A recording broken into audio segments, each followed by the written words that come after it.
C'est parti? C'est parti.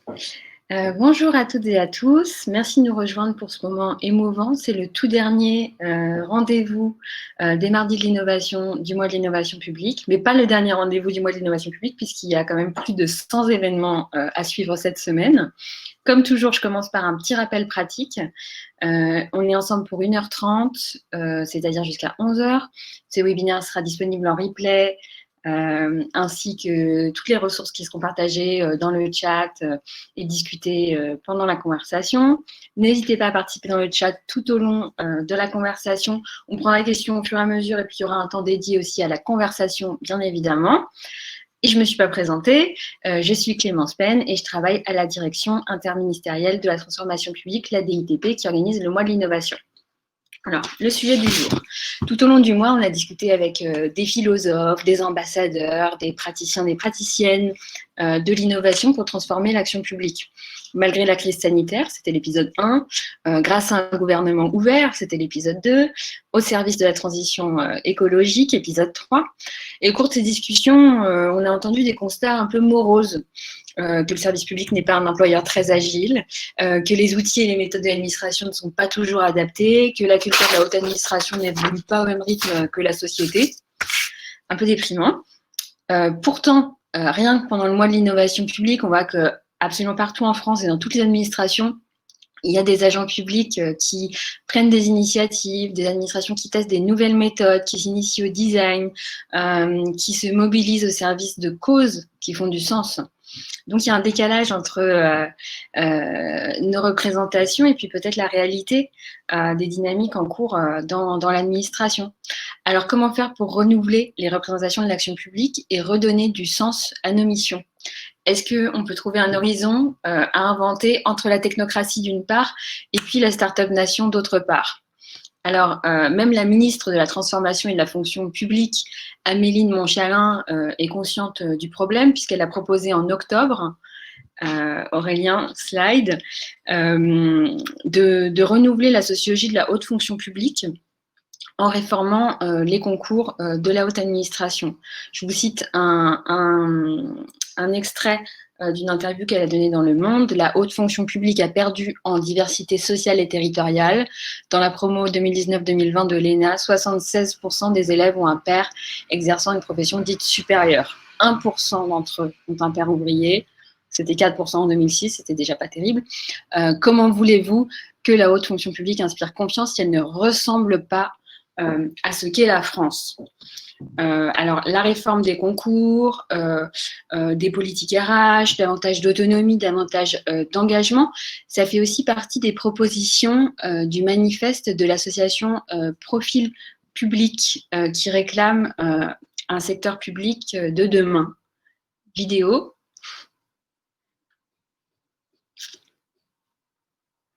Aurélien, vidéo.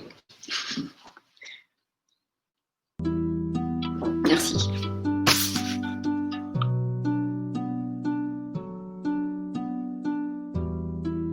Après la crise, le monde du travail ne sera plus tout à fait le même. Télétravail, flexibilité, mobilité, comment transformer le service public pour qu'il devienne le lieu que nous, étudiants et jeunes diplômés, souhaitions rejoindre pour trouver du sens et de l'impact. Dans un manifeste, nous avons dégagé 10 propositions pour aider le secteur public à se réinventer. Nous avons mis tous les sujets sur la table et nous ne nous sommes rien interdit dans cet effort d'imagination. Alors oui, nos aspirations sont grandes, mais nous proposons aussi. Lisez notre manifeste et vous y découvrirez des propositions inspirantes pour chacune de nos propositions. Car nous sommes prêts à nous engager, prêts à mettre nos compétences au service de l'intérêt général. Ensemble, nous pouvons être les exemples inspirants de demain. Alors, cher service public, prêt à nous ouvrir tes portes ?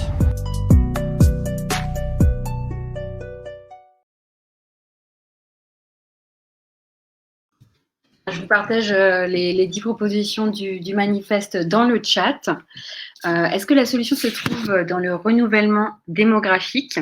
Pour en discuter, on accueille 3 jeunes gens du futur, Awa Ndiaye, Julia Reboa et Makan Fofana, que j'invite à monter sur scène.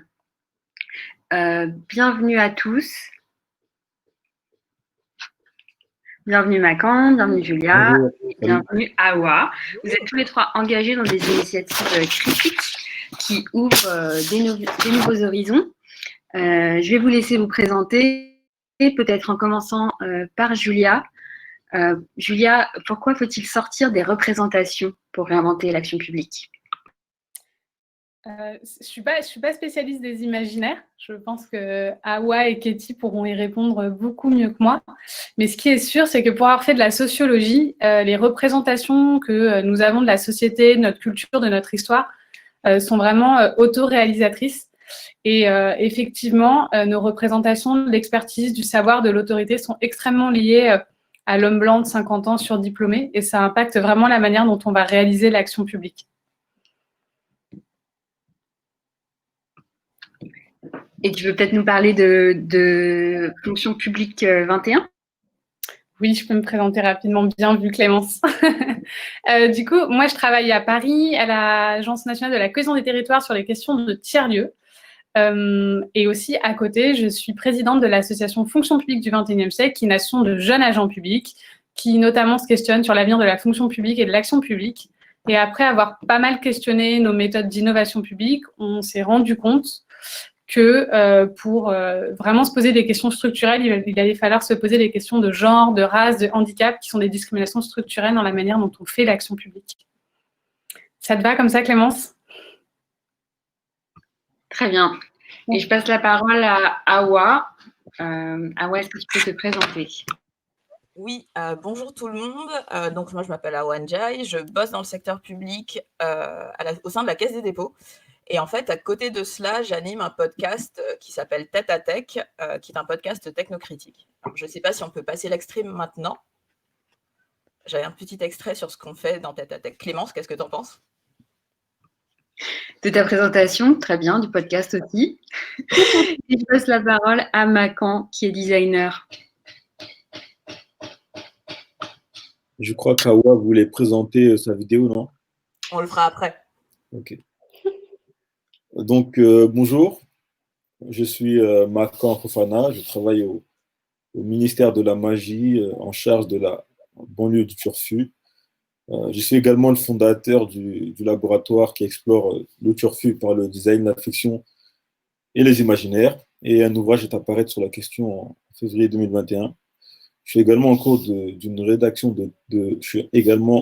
de rédaction d'un projet de thèse sur les imaginaires.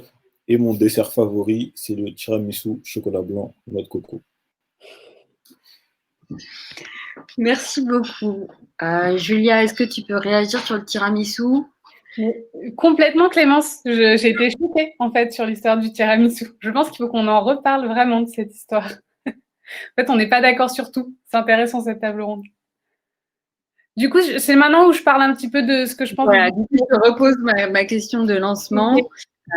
Est-ce que tu as des remèdes pour essayer de sortir des représentations qui encadrent le service public ? Alors, ce que je trouve intéressant quand on parle de représentation liée au genre, à la race, aux handicaps, c'est que souvent, on n'en a pas vraiment conscience, en fait, de l'existence de ces représentations. Du coup, je vous propose un petit exercice. On ferme les yeux et on se dit qu'on va aller à une réunion stressante, à un entretien hyper stressant, ou à un jury, ou à une table ronde. Et que là, la personne, elle va nous expliquer des choses, c'est assez important, c'est sérieux, etc. Qui est-ce qu'on voit en face de nous ? Et je vous propose, du coup, d'imaginer une personne qui va jouer ce rôle de personne un peu autoritaire avec de l'expertise. Moi, j'ai fait cet exercice et du coup, je vous ai trouvé des visuels pour vous montrer ce que moi, j'avais imaginé dans ma tête en me posant ces questions-là. Et du coup, je veux bien qu'on monte maintenant les quelques slides que j'ai préparés. Est-ce que tu peux aussi me dire quand on pourra ouvrir les yeux ? Je pense que maintenant, vous pouvez ouvrir les yeux. Surprise !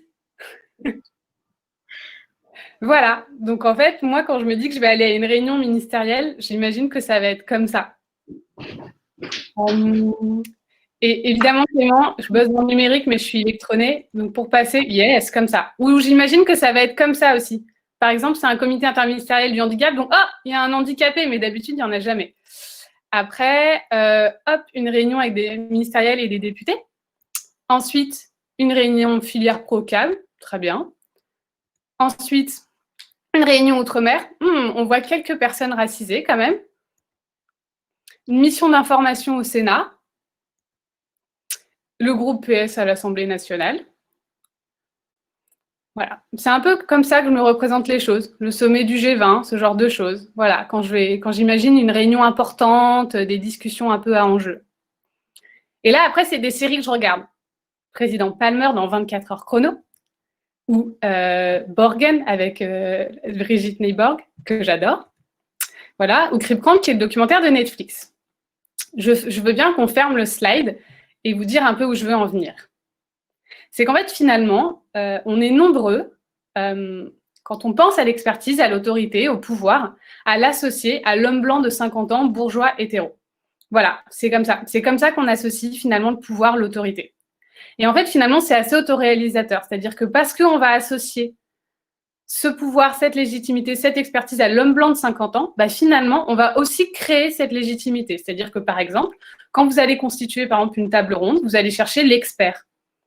Et en fait, l'expert, vous allez l'associer à l'homme blanc de 50 ans surdiplômé. Quand vous allez, par exemple, constituer un jury pour un concours, vous allez vouloir des experts. Ça va être des hommes blancs de 50 ans.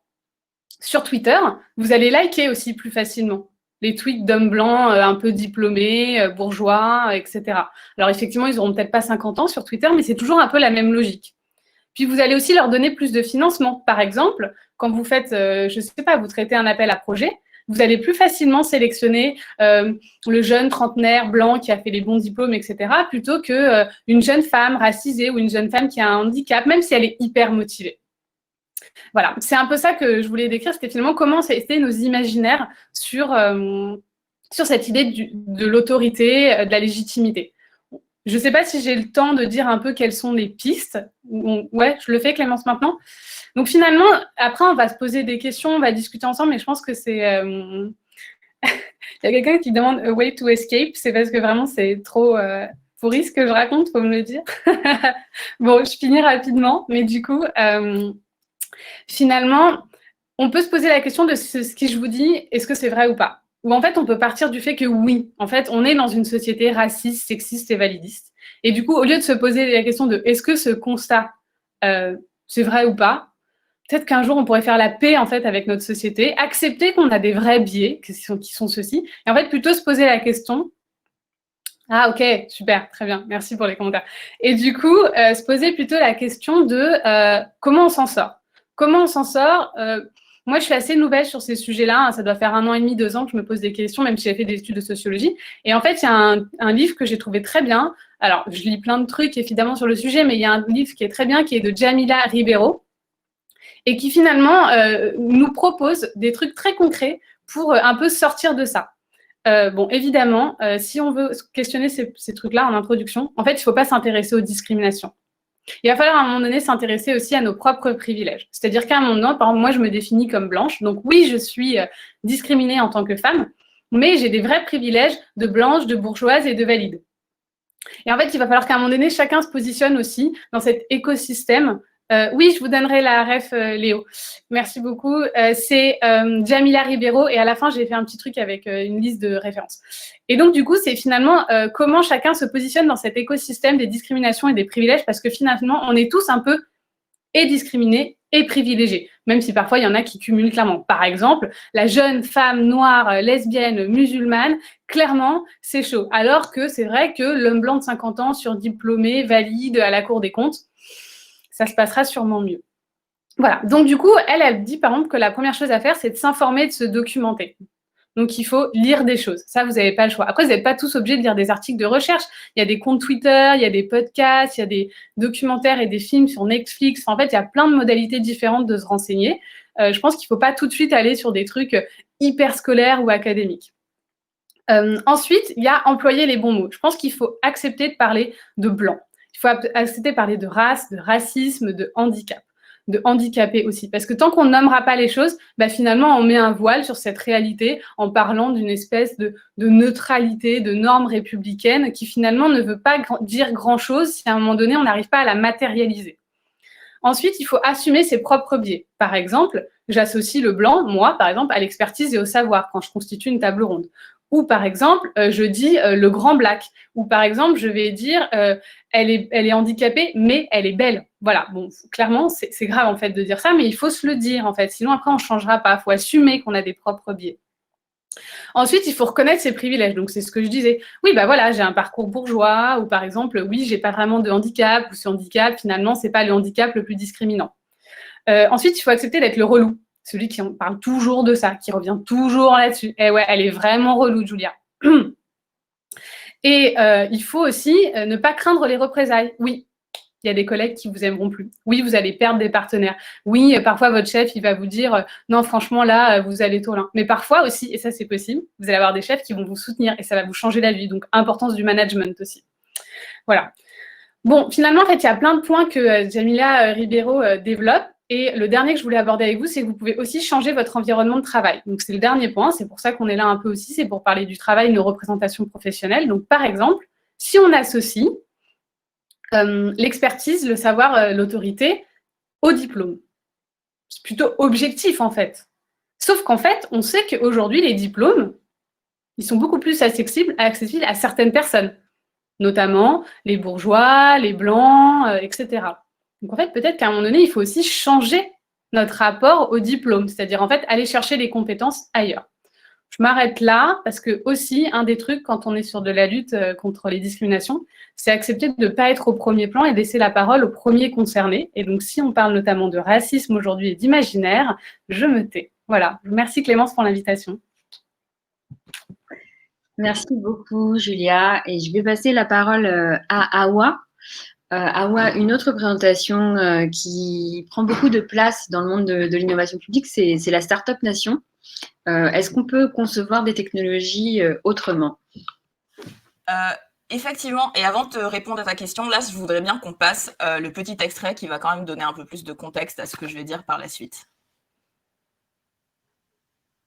Donc Aurélien, c'est un il se trouve qu'il existe des études sur la prise de risque qui estiment qu'il existe un sous-ensemble d'hommes, souvent blancs, souvent riches, croyant à l'indépendance individuelle, qui sont prompts à accepter très vite les nouvelles technologies, tout en diminuant leur potentiel méfait.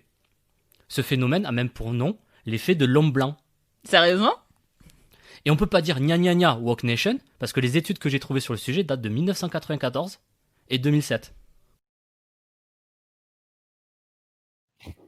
Promis, on ne s'est pas, avec Julia, on ne s'est pas dit avant, on va parler de la même chose, pas du tout. Ce que vous venez d'entendre, en fait, c'est un extrait du podcast que je co-anime depuis presque maintenant 3 ans, qui s'appelle Tata Tech, et qui est un podcast technocritique. Pour nous, technocritique, en fait, ça veut dire qu'on n'est pas des ludistes, on va pas vous dire de sortir, de casser des caméras, de taper sur des drones avec des lance-pierres, pas du tout. Par contre, on va essayer d'analyser en fait les impacts des nouvelles technologies sur nos sociétés avec un prisme un peu sociologique, un peu philosophique, et en s'appuyant énormément sur la recherche parce qu'il y a beaucoup de travail qui est fait là-dessus. Et donc, Tata Tech, en fait, pour moi, ça a commencé comme un hobby, mais en fait, aujourd'hui, ça me permet de construire, de creuser, de remettre en cause surtout mon rôle d'agent public, en fait, et surtout d'agent public qui travaille dans l'innovation. Vous devez le vivre. En plus, Clémence l'a un peu dit au début, on parle beaucoup de Startup Nation. Dans nos cercles, on nous demande énormément de prendre de l'exemple sur le privé, on nous demande de reproduire leur méthode de travail, on nous demande d'aller aussi vite, on nous demande de nous inspirer aussi de leur prise de risque. Et en fait, pour moi, aujourd'hui, on a besoin de déconstruire cet idéal. On nous montre le privé du doigt en disant « il faut que vous atteigniez cet idéal, il faut que vous fassiez comme eux ». Et ce n'est pas forcément la meilleure chose à faire. Pour moi, en fait, on a besoin d'abord de pouvoir comprendre pourquoi ces entreprises ont ces méthodes de travail. On doit comprendre pourquoi elles n'ont pas peur de prendre des risques. On doit comprendre aussi les conséquences que cette prise de risque, que ces prises de risque d'ailleurs ont sur nos sociétés. Et on a besoin, avant de se lancer tête baissée sur tout ça, on a besoin de décortiquer et d'éviter de reproduire ces modèles. Parce que beaucoup sont nocifs, en fait, aujourd'hui. Typiquement, si on prend les entreprises de VTC, pour ne pas les citer, je n'ai pas envie d'avoir un procès pour diffamation, on se rend compte aujourd'hui qu'énormément de ces entreprises qu'on a pu mettre en avant comme modèle d'innovation ont totalement cassé le code du travail en remettant en cause le modèle de subordination entre employé et employeur.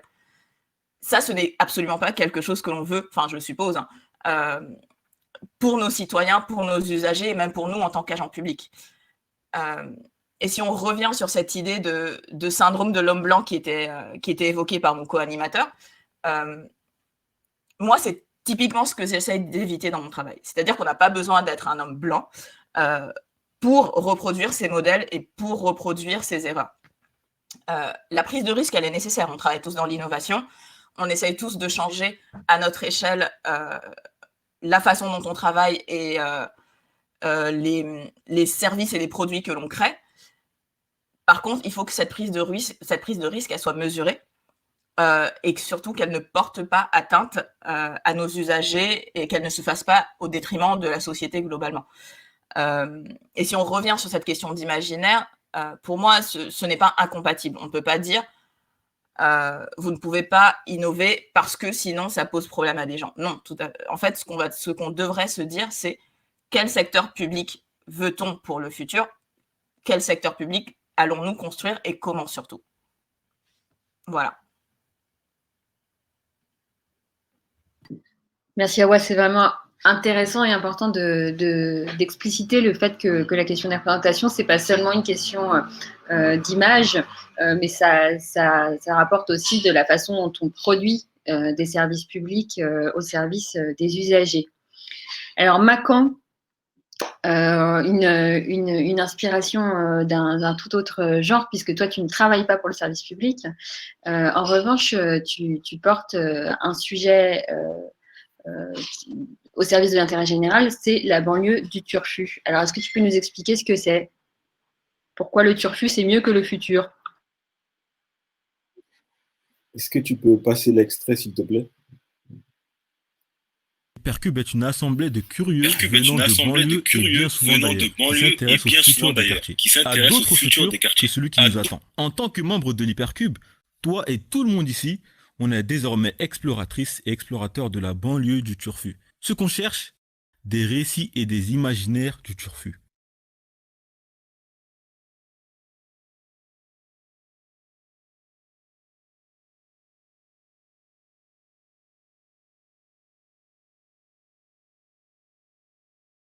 Attention, Macan, t'es en mute. Bienvenue dans l'Hypercube, je disais.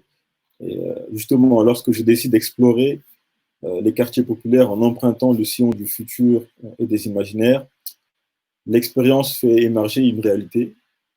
On a longtemps, et on continue encore, à travers de tisser un mythe qui voudrait que le seul salut possible d'un banlieusard soit d'échapper à son territoire, à son territoire, d'en sortir. Donc, au fil de mes aventures, j'ai appréhendé ce récit fantôme, cette mythologie, ce récit fantôme aveuglant l'esprit quartier, ce récit qui veut que pour réussir, il faut montrer que nous sommes sortis du quartier. Voilà, je montre que je suis sorti du quartier. Donc, en gros, il n'y a pas de futur. Il n'y a pas de futur pour la cité, hormis peut-être la rénovation urbaine, des grands ensembles planifiés par des organismes étatiques. Donc, au gré de mes pérégrinations, je rencontre des participants, des banlieusards, etc., durant des ateliers de créativité. Et ce qui m'étonne, c'est que les jeunes s'étonnent de se voir réfléchir le Turfu des banlieues, en fait. La plupart n'y avaient jamais songé. C'est pas une exagération. La plupart n'y avaient jamais songé. Pourquoi? Il y a deux raisons. Il y a trois raisons. La première raison, c'est que rêve et banlieue, c'est un oxymore. Ça ne va pas ensemble. J'ai accompli mon rêve hors de la banlieue, mais j'accomplis pas mon rêve dans la banlieue. En tout cas, c'est comme ça qu'on se récite en tant qu'habitant. Et la seconde chose, c'est que la banlieue du Turfu est un impensé, en fait, chez les artistes. On pense à dénoncer, on pense à constater, mais on ne pense pas à proposer une banlieue alternative.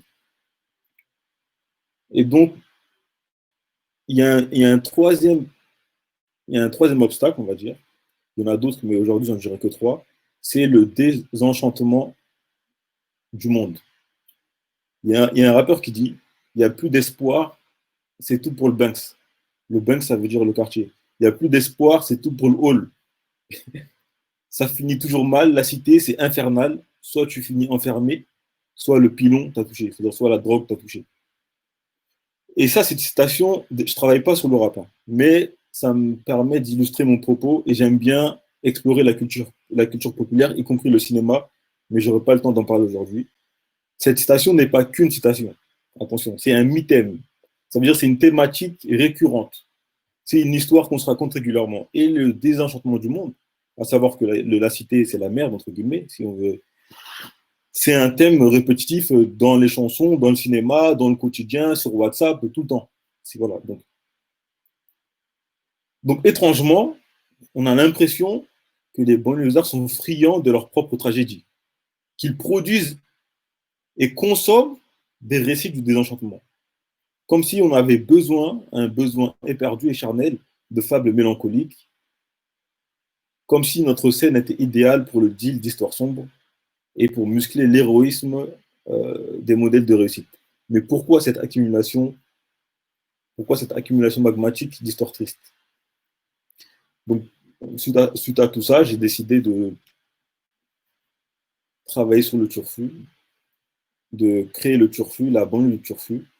Et justement, le Turfu, ce n'est pas juste un simple jeu de langage, à savoir le verlan du futur. Donc le Turfu est le verlan du futur. Et ce terme a été popularisé en 2011 par Booba, à ma connaissance. Et c'est intéressant parce que ce mot s'est propagé dans la culture française en général. Donc on retrouve aujourd'hui un festival du Turfu à Caen, je crois, un dictionnaire du Turfu. Donc le mot, il est rentré dans toutes les sociétés. Et c'est pour ça que dans plusieurs couches de la société, et c'est pour ça que je me suis dit, il y a un truc à faire autour de ce terme. Mais qu'est-ce que ça veut dire que veut dire Turfu dans le langage du rappeur Booba, de l'artiste? Ça veut dire je suis en avance artistiquement sur les autres. Je suis dans le Turfu, ça veut dire je suis artistiquement en avance sur les autres. Et justement, quand vous regardez certains clips de cet artiste-là, il y a une ambiance futuriste, des néons, du violet, des paysages sauvages, etc. Mais ensuite, le terme, il a un autre usage dans le quotidien des habitants. Il désigne, par exemple, si tu dis tes chaussures sont belles, tes chaussures sont dans le Turfu, ça veut dire qu'elles sont belles. Ou lorsque je dis Mbappé est dans le Turfu, wow, t'as vu le but qu'il a mis, Mbappé il est dans le Turfu, ça veut dire qu'il est trop fort, il a des compétences extraordinaires. Voilà. Mais moi, j'ai décidé de changer un bout du paradigme, et je m'arrêterai là. C'est que je me suis dit, mais pourquoi on ne dit pas la banlieue dans le Turfu? J'ai jamais entendu ça, vraiment. J'ai jamais entendu quelqu'un dire, mais pourquoi pas ensemble? Pourquoi c'est toujours une personne? Je suis, tu es, nous, jamais nous. Et deux, pourquoi ce n'est pas la banlieue dans le Turfu? Voilà, je m'arrêterai là pour l'instant. Merci beaucoup, Macan. Donc, ça donne très envie d'imaginer le secteur public du Turfu. Et moi, ça me parle beaucoup quand Macan parle d'accumulation d'histoires tristes. Et j'ai l'impression qu'on a aussi peut-être un petit peu ce syndrome dans le service public un peu déprimant. Et puis, alors, comment on fait pour être artistiquement en avance sur les autres? J'aimerais vous demander à chacun d'entre vous un remède, une méthode pour s'émanciper. Awa, peut-être, comment on fait pour fabriquer des produits au service des marges? C'est une très bonne question et c'est assez difficile d'y répondre. Je vais donner ce que moi je considère être une première, en tout cas, ce que moi j'essaye de faire et de mettre en place à mon niveau pour y arriver. Déjà, ce que je peux dire, c'est qu'il faut être conscient de l'impact du travail que l'on fait. C'est ce que je disais un peu au début. Quand on prend des risques, il faut les prendre en pensant aux conséquences de ces risques. Ensuite, dans mon processus de travail, j'essaie d'être le plus inclusif possible. Je m'explique, c'est-à-dire qu'aujourd'hui, par exemple, je travaille dans le département du numérique au sein de mon organisation. Et c'est très difficile lorsqu'on est dans ce genre de département de ne pas être dans le technosolutionnisme, en fait, et de ne pas se dire la réponse est forcément digitale, la réponse est forcément numérique. on va mettre en place une application, un site web, et c'est bon, le problème n'existera plus. Ensuite, ce que je disais, c'est que tout à l'heure aussi, j'essaie d'être de plus en plus inclusive dans mon processus. Je pars du principe que lorsque l'on construit un service, un produit, lorsqu'on met en place une nouvelle réforme, en fait, aujourd'hui, on a tendance à construire pour ce qu'on imagine être une majorité de personnes. Sauf qu'en fait, ce n'est pas le cas. Si on regarde le principe de Pareto, en fait, on sait très bien que 80% des usages vont représenter... non, c'est pas ça. C'est 80% des usagers vont représenter 20% des cas. Et de ce fait, en fait, ce qu'il faut, c'est ne pas construire pour ces 20% de cas, il faut construire pour les 80% restants. Et en fait, il faut toujours se dire que lorsque l'on crée quelque chose, lorsque l'on crée un produit, il faut que l'on crée pour la marge. Lorsque l'on crée pour la marge, on crée de fait pour la majorité. Et on inclut et on protège également la majorité lorsque l'on fait cela. Je vais peut-être m'expliquer, c'est-à-dire qu'en fait, en tant qu'agent public, ce que l'on fait a un impact réel sur la vie de nos citoyens, sur la vie de nos usagers. Et lorsqu'on ne prend pas le temps d'inclure la marge et de penser pour elle dans nos processus, on peut se retrouver dans des situations assez difficiles, assez catastrophiques en fait. Je peux en attester personnellement. Moi, je suis sénégalaise. Je suis sénégalaise, ça va faire une dizaine d'années que je vis en France. Et de ce fait, je passe très souvent, quasiment tous les ans, par ce fameux processus de renouvellement de titre de séjour avec la préfecture. Mon cas est assez basique, j'ai envie de dire. Mon cas est d'habitude assez simple. Je suis censée rentrer dans les 20% d'usagers qui représentent la majorité. Sauf qu'en fait, il y a 2 ans, ça n'a pas du tout été mon cas. Je me suis retrouvée sans papier. Et je me suis retrouvée sans papier parce que, quoique dans le processus, j'ai oublié d'envoyer ma demande de renouvellement et j'ai eu 3 jours de retard. On peut se dire 3 jours de retard, c'est absolument pas grave, c'est rien du tout. Sauf que non. Lorsque je me suis présentée à ma préfecture locale en expliquant que oui, bah, effectivement, bah, j'ai oublié, j'ai eu 3 jours de retard, on m'a dit, bah, écoutez, tant pis pour vous. Revenez dans 10 jours, parce que en plus c'était les périodes de Noël. Revenez dans 10 jours. Ok, et du coup, j'essaie d'expliquer à l'agent en face de moi que,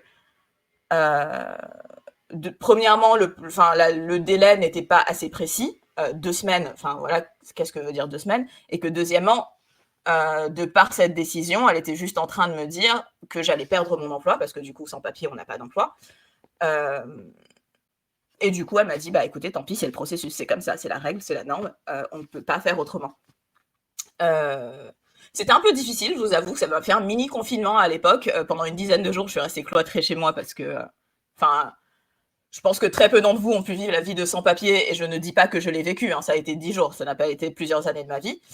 Mais ça m'a permis de voir en fait qu'on peut basculer très facilement de je suis dans le groupe majoritaire à je suis maintenant dans le groupe minoritaire marginalisé qui n'a plus droit à rien du tout. Et cette situation aujourd'hui, j'arrive à la rationaliser premièrement parce que je suis revenue à une vie normale, j'ai eu mes papiers au bout de 10 jours. Mon entreprise à l'époque était assez réglo et m'a redonné mon contrat de travail à la suite de ces 10 jours. Mais en fait, il faut qu'on se rende compte que pour nos usagers, au-delà de notre cercle proche, je ne sais pas pour vous, mais moi, autour de moi, personne ne travaille dans le public, personne ne comprend comment ça marche. Et que si on doit revenir à cette idée d'imaginaire en tant qu'agent public, lorsque l'on crée des services, lorsque l'on crée des processus, il faut que l'on ait toujours nos usagers, nos citoyens en tête. Nous avons besoin d'avoir cette posture un peu réflexive sur notre travail, en fait, et de nous dire qu'est-ce que l'on est en train de créer. Comment est-ce que l'on fait pour que les processus, les services, les produits que nous créons ne soient pas discriminants, ne soient pas marginalisants, et surtout, si à un moment, il y a un trou dans la raquette et que ce quelqu'un tombe dans ce trou dans la raquette, comment est-ce qu'on fait pour qu'il ne soit pas complètement laissé de côté par nos services, par nos administrations. Et juste pour terminer, lorsqu'on parle d'imaginaire, pour moi, c'est ça qui est important. C'est aussi de se dire, n'essayons pas juste de réfléchir à de quoi demain sera fait, mais aussi comment est-ce qu'on fera ce demain et avec qui est-ce qu'on fera ce demain. Voilà. Merci beaucoup. Macan, Julia? Macan, alors, est-ce que tu peux nous parler plus longtemps de cette méthode de design fiction que peut-être toutes les personnes qui nous suivent ne connaissent pas et comment ça peut nous aider à sortir des imaginaires non dominants? Justement, comme Awel le disait, les imaginaires, c'est aussi une pratique. Souvent, quand je dis le terme imaginaire, on l'oppose à la réalité ou on l'oppose au concret, ce qui n'est pas du tout le cas. Donc, on a utilisé une méthode qui s'appelle le design fiction pour essayer d'accoucher du futur. Alors, qu'est-ce que le design fiction? Selon mon pote designer Max Molon, le design spéculatif ou le design fiction, c'est une pratique du design qui consiste à explorer les implications d'évolution future. Il peut s'agir de futurs probables, de futurs possibles ou complètement spéculatifs, totalement farfelus. Et en fait, un simple changement de point de vue et tout un monde peut être renversé parce que ce changement, il suppose l'émergence de nouveaux rôles et de nouvelles méthodes. Je vais vous donner des exemples juste après. Donc, on formule des hypothèses en débutant avec « et si ». Et si cela arrivait, et ensuite on réfléchit aux implications. Par exemple, et si la banlieue disposait de son ministère de la magie? Voilà. Et si la banlieue disposait de son ministère de la magie? Et on réfléchit aux implications. Ou par exemple, et si les salons de thé ou les chichas, qui sont à la mode aujourd'hui dans les quartiers populaires, et si les chichas, salons de thé devenaient des lieux de démocratie, devenaient des agoras? Qu'est-ce que ça pourrait donner, impliquer? Qu'est-ce que ça changerait en France? Voilà.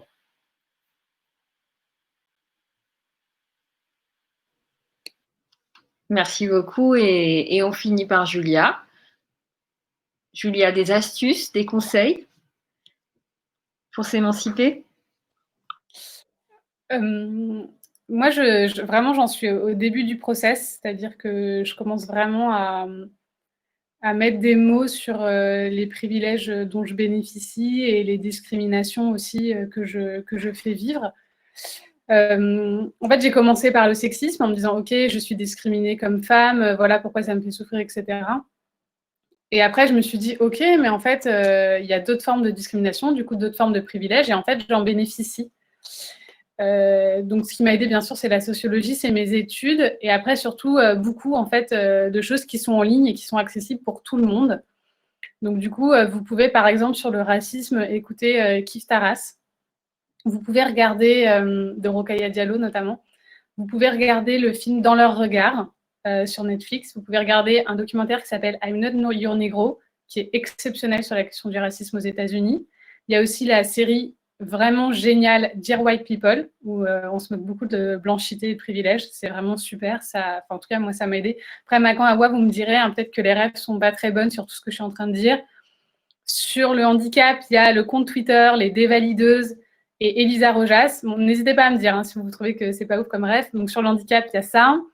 Sur la masculinité, il y a les coups sur la table de Binge Radio et il y a aussi le compte de Baptiste Beaulieu sur Twitter. Je suis pas trop sur Insta, mais il y a aussi des choses genre Décolonisons-nous ou Lobby Green, c'est assez cool. Sur Netflix, il y a un documentaire exceptionnel sur le handicap qui s'appelle Crip Camp. Donc très bien. Parce que je pense qu'en fait, il y a des choses, à un moment, il va falloir visibiliser. Et oui, je pourrais les mettre sur le chat. Il faut visibiliser ces enjeux-là, quoi. Donc, évidemment, le petit manuel dont je vous ai parlé, qui est hyper court, hyper bien écrit, simple, etc. Donc, ça, c'est très cool. Il y a un podcast à soi, bien sûr, sur les questions féministes. Il y a le rapport Lortie. Si vous voulez un truc un petit peu techno, carré sur du droit qui a été rendu au gouvernement et tout, le rapport Lortie sur les questions de discrimination dans la fonction publique. Et notamment, il ne faut pas se faire avoir quand les gens disent qu'en France, on n'a pas le droit de faire d'avoir des chiffres sur les questions de racisme. Attention, en fait, effectivement, on n'a pas le droit de faire des chiffres sur qui est noir, blanc, etc. Mais en revanche, on peut pas avoir des chiffres, par exemple, sur les discriminations liées au genre du nom. Par exemple, si je m'appelle Julia ou si je m'appelle Julien. Aussi, par exemple, à l'origine du nom. Est-ce qu'il y a une discrimination? Donc ça, en fait, ça permet de contourner la question, effectivement, de la race qui, dans dans notre pays, dans notre culture, est assez sensible, on peut en reparler, mais en tout cas, ça permet quand même de traiter ces questions-là. Voilà, et aussi sur le handicap, si vous voulez un peu comprendre ce que c'est le validisme, donc c'est à un moment donné la représentation des personnes valides sur les personnes handicap, comme quoi le handicap, ce serait forcément une vulnérabilité et quelque chose de super triste et de super dur. Il y a le collectif Lutte et Handicap pour l'égalité et l'émancipation. Ils ont fait un texte de présentation, un manifeste qui est hyper cool. Voilà. En gros, j'ai ça comme rêve.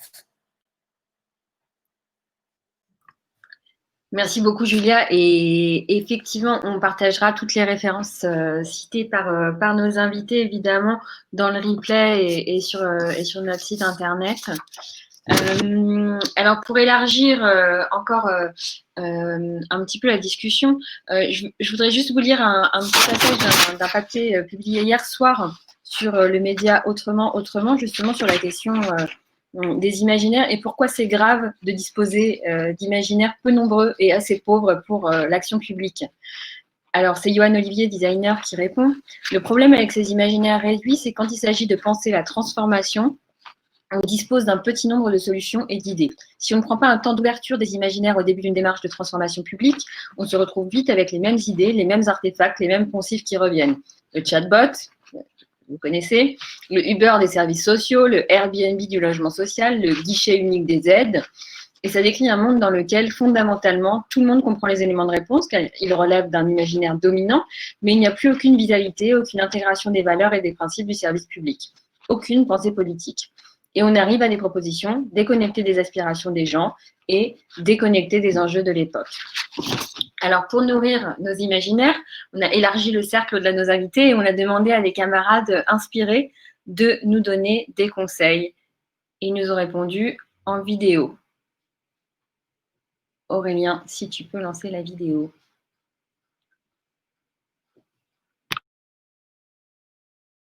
Bonjour, quand on m'a sollicité pour me demander d'intervenir dans le cadre de ce mois de l'innovation publique, je me suis demandé ce que je pourrais dire et puis aussi d'où je le dirais. C'est ça qui m'a donné l'idée en fait, parce qu'idéalement, je parlerais depuis la littérature, c'est mon lieu d'énonciation, et donc depuis le langage. Il me semble que le langage administratif, le langage managérial, qui se confondent assez nettement, pose problème et devrait être déconstruit. Alors qu'est-ce que c'est que ce langage-là? C'est celui qui fait qu'on priorise, qu'on chasse les tâches chronophages, qu'on rende, qu'on capitalise, qu'on optimise. C'est toute cette langue-là qui fait qu'il y a des problèmes complexes et non plus des problèmes compliqués, que les causes ont des impacts et non plus des effets. Alors c'est très inspiré par le langage anglo-saxon, par la pensée néolibérale qui avait cours dans les entreprises et puis qui s'est infiltrée dans le domaine public via le New Public Management et puis les cabinets de consulting, etc. Enfin, c'est une histoire qui est bien documentée.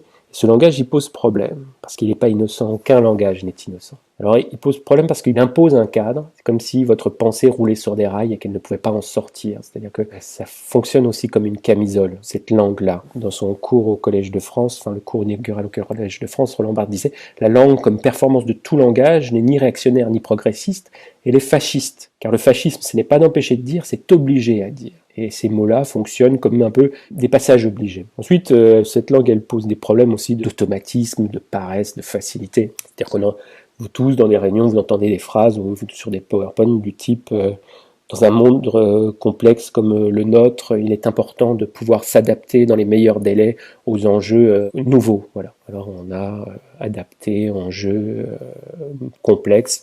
C'est comme des mots balises qui permettent de tricoter des phrases, mais qui ne veulent rien dire, qui tournent à vide, qui sont d'une grande pauvreté et qui cachent quand même une absence de pensée de fond. Ensuite, le langage, il pose des problèmes d'idéologie. C'est-à-dire qu'il n'est pas neutre. Je vous disais qu'il n'est pas innocent, mais il n'est pas neutre non plus. Et qu'est-ce que c'est comme idéologie? C'est l'idéologie de ceux qui disent qu'ils n'en ont pas. L'idéologie des gestionnaires, des experts, qu'on pourrait appeler, si ce n'est néolibéral, du moins, comme la qualifie peut-être Alain Supiot, qui est un grand juriste, professeur au Collège de France, gouvernance par les nombres, des objectifs, des indicateurs, du reporting, etc. Ce fonctionnement-là, cette manière de mesurer toujours la performance, l'efficacité, de désigner des qualités, etc., en perdant totalement le sens et les possibilités de contredire, en fait, aussi, c'est cette idéologie que véhicule ce langage. Voilà. Puis enfin, il y a l'imposture, c'est-à-dire que ce langage, il donne aussi une apparence, un vernis de compétence, parfois factice, comme tout jargon, il donne à celui qui l'emploie une apparence de pouvoir qui s'exerce sur celui qui ne le comprend pas. On peut voir des gens dérouler ce langage-là et feindre d'avoir quelque chose à dire pendant des heures, parfois. J'ai assisté à des trucs comme ça. Si on voulait réinventer des possibilités d'action, de réflexion, de nouvelles possibilités d'être, je pense qu'il faudrait commencer par là, déconstruire ce langage qui mord sur notre réalité comme le mort saisit le vif, et se donner les moyens d'exprimer autrement à la fois la réalité, les problèmes et ce que l'on en pense. À propos de l'innovation publique, on dit souvent qu'on est d'accord entre nous sur beaucoup de choses, sur ce qu'il faudrait faire, et on s'étonne que les actes ne suivent pas. Je pense qu'il faut faire un petit détour par une anecdote historique qui est totalement fondamentale pour moi, dans la compréhension que j'ai de ce que c'est que l'action publique, qui est peut-être fausse historiquement, mais après tout, est-ce que c'est très grave? Au début du mouvement pour les droits civiques, l'histoire raconte qu'une association est allée voir le président Roosevelt des États-Unis en leur exposant toute une série de revendications, et que ce que Roosevelt leur répond à ce moment-là, c'est je suis entièrement d'accord avec vous, mais maintenant, go out and make me do it. Allez manifester, allez revendiquer, créer un rapport de force qui m'obligera, qui me contraindra à faire précisément ce sur quoi je suis d'accord avec vous. Implicitement, sans ce rapport de force, je ne serais pas en mesure de le faire. Je pense qu'on peut se poser cette question sur l'innovation publique, l'élargissement de l'accès aux droits qu'elle permet. Cette question, c'est quel sera le mouvement social fait d'agents, d'usagers, de citoyens? Quel sera le mouvement social qui mettra en demeure, en quelque sorte, les acteurs publics d'opérer concrètement les transformations sur lesquelles nous sommes d'accord? Question que je livre à votre réflexion. À qui appartient le futur? Le futur, il appartient à tout le monde, en particulier pour l'action publique. Mais aujourd'hui, l'action publique est construite dans un cadre, avec des règles, mais par certaines personnes, pas de manière participative. Pourquoi? Parce que souvent, on ne sait pas quoi construire. Et justement, demandons aux gens, c'est quoi leurs imaginaires, c'est quoi les systèmes qu'ils veulent, parce que c'est les premiers à vivre ces systèmes, et faisons du design spéculatif, utilisons l'analyse systémique pour comprendre comment est-ce que ces systèmes sont faisables, réalisables, qu'est-ce qu'ils portent comme risque et qu'est-ce qu'ils portent pour bénéfice, et faisons-le de manière participative. Donc lisez un super rapport de l'OCDE qui s'appelle System Thinking, et je pense que ça permettra à beaucoup de transformer la manière dont aujourd'hui, en tant qu'agent public, en tant que partenaire d'action publique, on construit les politiques publiques. Bonjour, alors moi, mon inspiration pour stimuler un peu les imaginaires, c'est un auteur qui s'appelle Baptiste Morisot et qui a publié entre autres un livre qui s'appelle Manière d'être vivant. Et j'aime ce livre parce que Morisot nous parle de crise de la sensibilité, qui est pour lui un des problèmes un peu majeurs de rapport au monde qu'on peut avoir. Et ce rapport au monde, il est individuel, il est politique. Et donc il nous invite à aller faire l'expérience du vivant, à aller nous remettre dans une posture d'émerveillement par rapport à toutes ces formes de vie, de joie, d'intelligence qui nous entoure, et il évite toutes les postures d'émerveillement potentiellement esthétiques ou bourgeoises en nous invitant à politiser ce rapport à l'émerveillement pour en faire un vrai outil de conception et de changement de notre rapport au monde. Et voilà, je trouve que c'est un livre et une pensée très puissante, fondamentalement différente. Il va nous parler à laisser la place un peu à toute cette forme de joie et d'amour dans notre façon de penser les choses, donc de penser la politique. Il va nous parler de laisser la place et la parole aux sans-voix, d'aller construire des espaces qu'il appelle middle ground, de négociation, de rencontre entre toutes ces façons de vivre et de penser qui font toute l'intelligence de la vie qui nous entoure. Et voilà, je pense que c'est quelque chose qui peut changer radicalement la manière dont on pense et dont on peut faire le monde de demain et les politiques de demain. Bonjour à tous, je m'appelle Yoann Olivier, je suis designer chez Vraiment Vraiment. Clémence m'a demandé de faire un témoignage d'1 ou 2 minutes pour le mois de l'innovation publique, pour revoir la question de l'imaginaire des acteurs publics. Enfin, en tout cas, de la façon dont on comprend l'action publique, de la façon dont on la représente. Nous, chez Vraiment Vraiment, on a fait une démarche qui s'appelle AP 2042, qui proposait de revoir un peu la manière dont on peut considérer l'avenir de l'action publique, sachant que c'est un avenir qui est souvent tenu par 2 grandes idées. D'un côté, la technocratie qui va continuer, après l'arrivée du numérique qui va être tout puissant et la solution à tout, et souvent le fait de dire que l'acteur public ou l'action publique va être restreinte, et qu'il y a une imaginaire de dire qu'il faut réduire ses coûts, réduire ses puissances, qu'elle s'écarte au profit du privé, et qu'en fait c'est beaucoup un imaginaire qu'on observe et que nous on voulait challenger en disant en fait il y en a peut-être d'autres, il y a peut-être d'autres façons de fonctionner. Dans la paix 2042, nous les 2 choses qu'on retient et qui nous intéressent particulièrement, c'est le fait de dire qu'en fait face à la toute puissance de l'innovation technique qui est donnée, dans la plupart des démarches qu'on a pu faire, en fait revient assez fort la question de la résilience et de la résistance. Le fait que l'acteur public finalement est un bon acteur qui gagne à faire de la maintenance, poursuivre dans le temps et pouvoir avoir une forme de constance dans la façon dont elle fonctionne.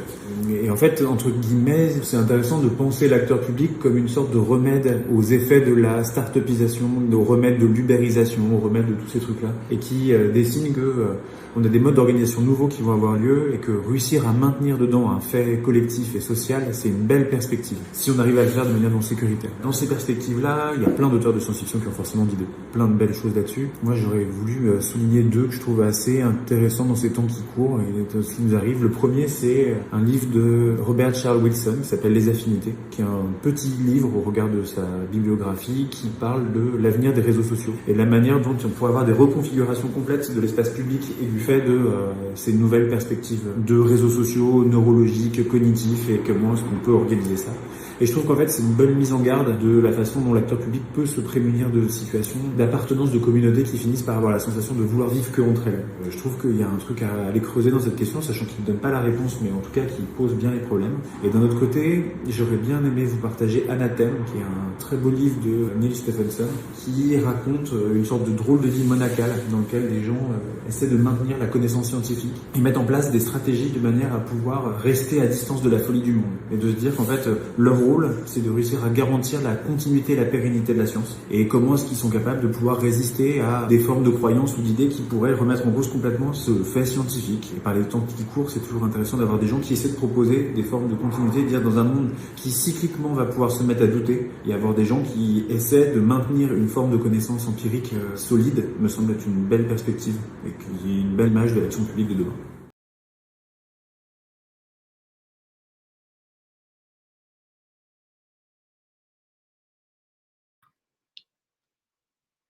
Alors, je récapitule. Donc, le langage, les mouvements sociaux, le design systémique et même lire des rapports de l'OCDE peut nous ouvrir l'esprit. Le dernier livre de Baptiste Morisot, de la science-fiction. Et puis, j'ajoute les références qui ont été partagées en chat. Merci beaucoup et continuez à nous en envoyer aussi, qu'on collecte tout ça. 1984, Vincent de Gaulle et Jacques. Ouais, et continuez à participer, s'il vous plaît. Alors, j'accueille maintenant sur scène Katie Stewart, qui est écrivaine de science-fiction. Alors, en attendant Katie, je continue à la présenter. Donc voilà, bienvenue Katie. Vous êtes une spécialiste de la fabrique des imaginaires, puisque vous êtes écrivain de science-fiction, écrivaine. Est-ce que vous pouvez nous partager un mode d'emploi? Alors, un mode d'emploi, ça serait un petit peu difficile. On va d'abord lire quelques extraits, puisque les écrivains, ça écrit. Donc, le premier extrait que j'ai choisi, en fait, j'en ai choisi deux qui, pour moi, illustrent des rencontres entre ce que pourraient être des agents et ce que pourraient être des usagers dans des futurs tout à fait imaginaires. Et on en discute après. Donc, le premier exemple, il vient de Eugénie Grandy. Eugénie Grandy, qui est une pièce radiophonique que j'ai écrite en 2019 pour France Culture. Et donc, on va vous lire ça tranquillement. Je viens pour les tests de sélection.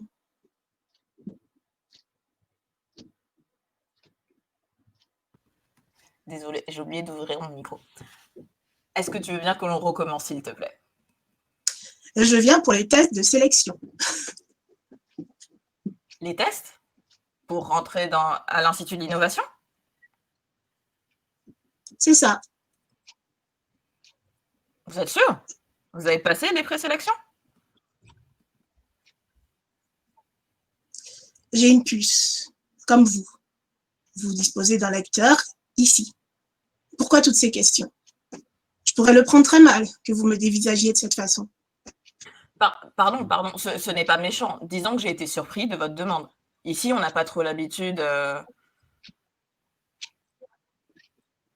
De voir des gens comme moi? C'est-à-dire, moi je trouve ça très bien, hein, c'est pas la question. Je trouve qu'on manque ici de filles et de noirs? Je veux dire de diversité, je suis pour, ne vous trompez pas. Je trouve ça très cool qu'on ait des élèves de toutes les formes, de toutes les couleurs. C'est tellement plus vivant. Est-ce que je peux entrer? Ah, oui, oui, oui, bien sûr, tout est en règle. Vous êtes bien inscrite dans la base. C'est tout droit au fond, puis à gauche. Je vous souhaite bonne chance. Bonne journée, monsieur.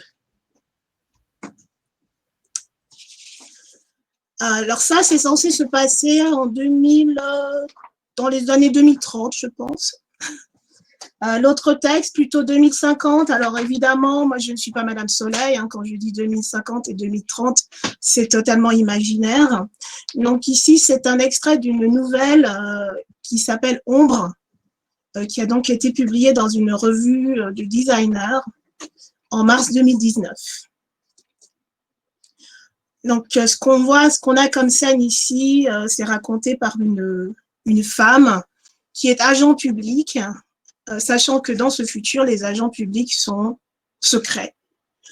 Les engagements envers le peuple sont gardés secrets pour éviter toute pression. Ici, elle se promène en début de soirée et elle croise un individu. Il est d'ici et s'affiche comme homme, cisgenre, hétérosexuel, avec en bonus un macaron féministe qui ne veut absolument rien dire. Il entretient une relation ouverte. Ma compagna demande en intra-auriculaire.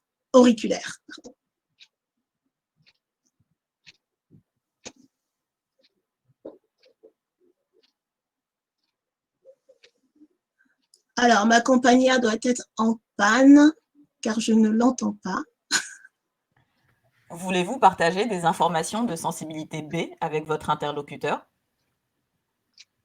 J'envoie l'impulsion de refus à Sam Ia, ce qui a pour effet de ramener l'homme dans l'audace de l'instant présent. Nous pourrions aller faire un tour tous les deux. Qu'en dis-tu? Il ne lève pas les yeux et attend ma réponse en fixant la région de mes hanches, comme on envisage des aliments posés sur un plat. Pour lui démontrer que nous appartenons à deux univers différents, je prends un ton hautain et j'articule. Vous suivre? Sûrement pas. J'ai du travail. Sans être impressionné le moins du monde et sans quitter des yeux la zone qui l'intéresse, il tente. C'est toujours bon de s'accorder une pause, de prendre le temps de s'amuser un peu. Supposant qu'il n'a pas bien entendu, j'insiste. J'ai des responsabilités. Faire ce que doit et le mieux possible. Ce n'est qu'à ce moment-là, en entendant la devise, qu'il a un mouvement de recul. Il remarque mes doigts. Oui, tu as bien compris, cervelle dégénérée. J'ai grimpé un à un les échelons depuis le 2. De plus, je suis une artiste de dernière catégorie.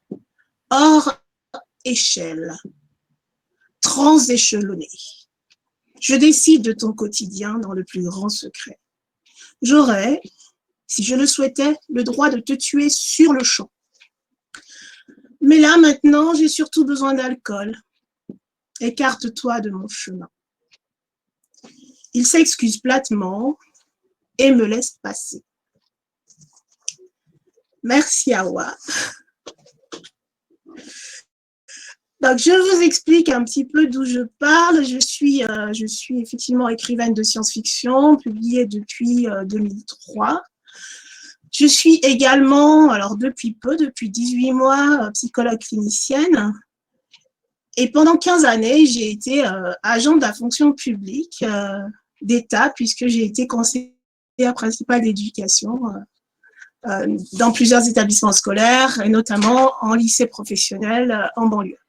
Ça me donne un peu une position un petit peu, assez intéressante finalement pour observer plusieurs domaines, plusieurs petits groupes dans lesquels j'ai pu voir bouger un peu la société. Donc, ce que je me propose de vous présenter là aujourd'hui, ce sont mes réflexions sur les évolutions à la fois dans le secteur public et dans le milieu de la science-fiction qu'on appelle couramment imaginaire. Alors, je crois que je vous ai perdu.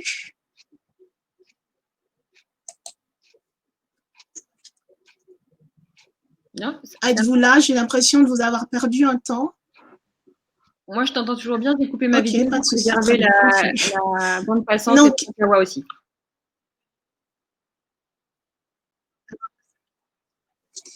Très bien. Donc, je parlais donc du milieu de l'imaginaire, comme on dit globalement, et le service public.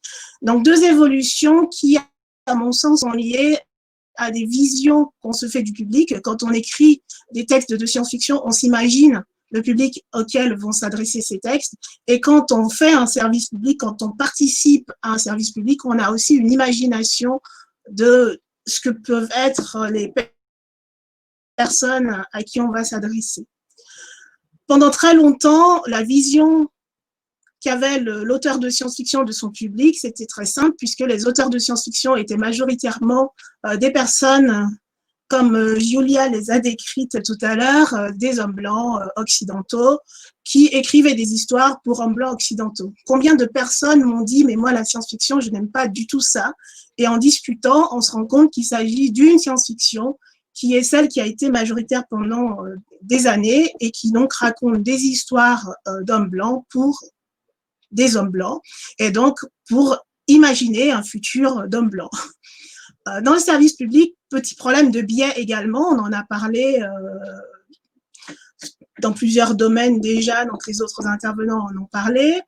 Il s'agit d'une vision qui se base sur ce que j'appellerais un universalisme aveugle, c'est-à-dire qu'on est dans une uniformisation des usagers et qui a tendance à effacer, à mettre de côté finalement ce qui ne colle pas.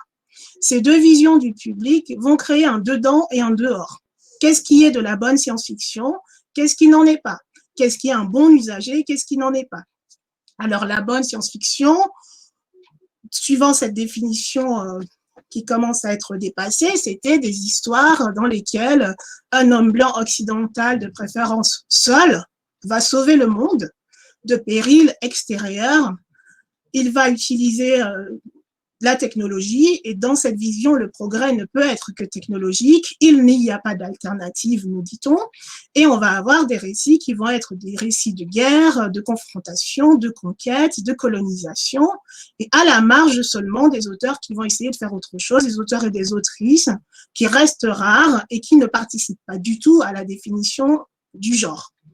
Dans le service public, phénomène un peu semblable, puisque le bon usager, finalement, va être celui qui coche les cases, celui qui est dedans, celui qui n'est pas à la marge, alors comme si on pouvait imaginer une société dans laquelle il y aurait un dedans, un dehors. Est-ce qu'une personne considérée comme marginale ne fait pas partie de la société? Est-ce que la façon dont on la traite ne dit pas quelque chose de notre société? Et là encore, en termes d'imagination, on en a parlé déjà, l'efficacité va être dictée par la technologie, par tout ce qui est possible techniquement, et pas forcément de réflexion sur qui sont ces gens. D'ailleurs, les gens qui vont sortir des cases, ce seront les casse-pieds. Les changements, heureusement, sont arrivés et correspondent à des changements un peu plus larges dans notre société. En science-fiction, les auteurs qui étaient considérés comme marginaux se sont rendus compte, alors en grande partie grâce à Internet, les réseaux sociaux et les possibilités de se regrouper, qu'en fait, ils n'étaient pas si peu nombreux que ça. Les lecteurs qui avaient envie d'autre chose se sont regroupés, se sont rendus compte qu'ils n'étaient pas si peu nombreux que ça, et finalement sont devenus une espèce de contre-pouvoir dans le milieu de la science-fiction. Alors j'en parle avec des mots forts, parce qu'on a vu ces dernières années des affrontements presque guerriers finalement entre les tenants de l'ancienne définition et les nouveaux qui n'imaginaient pas que quelqu'un, par exemple comme moi, puisse avoir sa place parmi les auteurs de science-fiction parce que évidemment on ne dit pas le pourquoi, mais on le comprend, on le lit entre les lignes.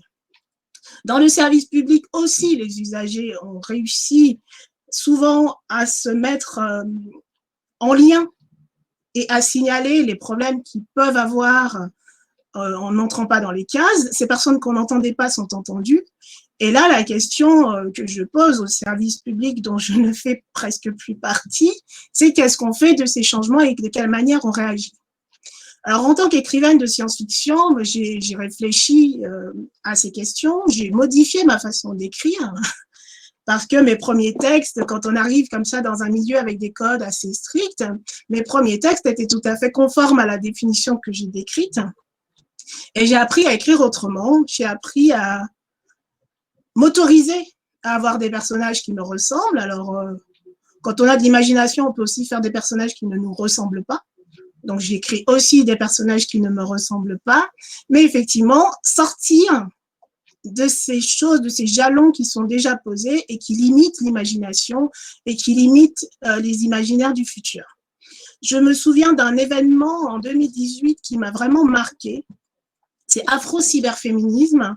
Afro-Cyberféminisme qui était un cycle de réflexion qui mélangeait artistes et chercheurs et qui a renversé vraiment cette vision dont je parlais de l'homme blanc héros qui va sauver le monde et autour duquel vont se construire un langage qui est le langage de la science-fiction, des concepts qui sont les concepts de la science-fiction et qui vont limiter finalement notre manière de réfléchir à l'avenir.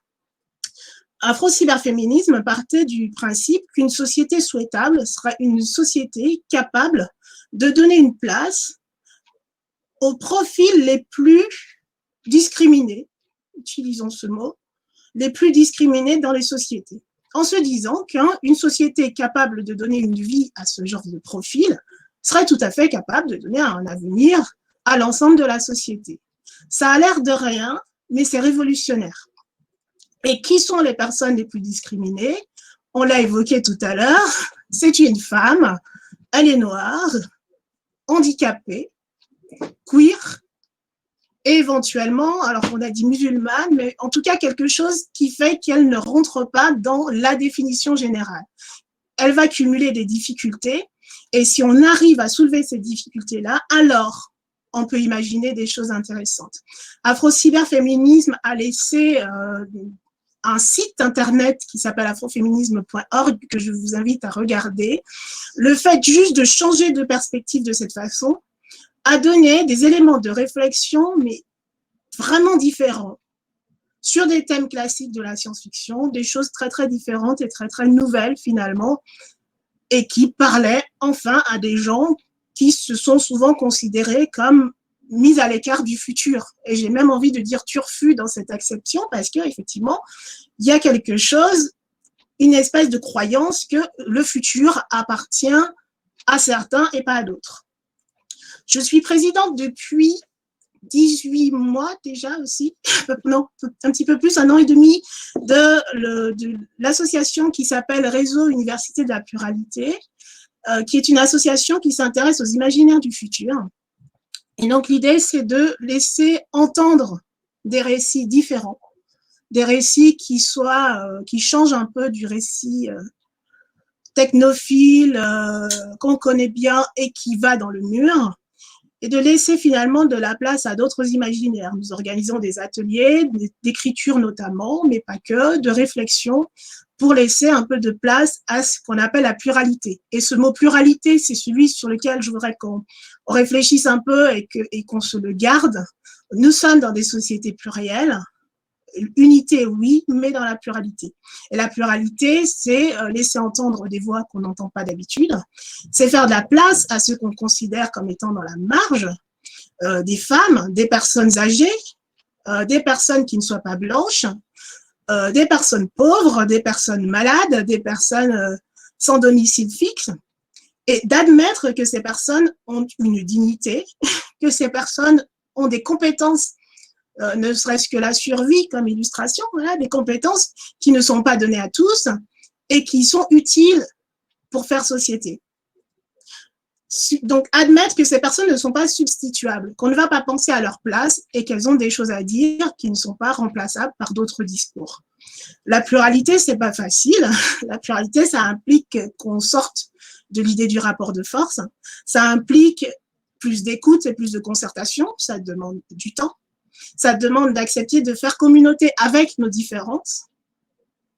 C'est beaucoup plus compliqué que d'imposer une vision de l'extérieur, d'en haut ou d'où on veut finalement. Donc, je pense que ça, c'est un chantier qui est immense, finalement, de se dire qu'il va falloir faire avec la pluralité que nous sommes, mais je pense que c'est une piste qui mérite d'être explorée et que, quand bien même je me tromperais en pensant que c'est une bonne piste, eh ben, je pense que ça ne fera pas plus de mal que la piste qui est la nôtre depuis un petit peu trop longtemps et dont on sait où elle mène. Voilà ce que je voulais vous dire aujourd'hui.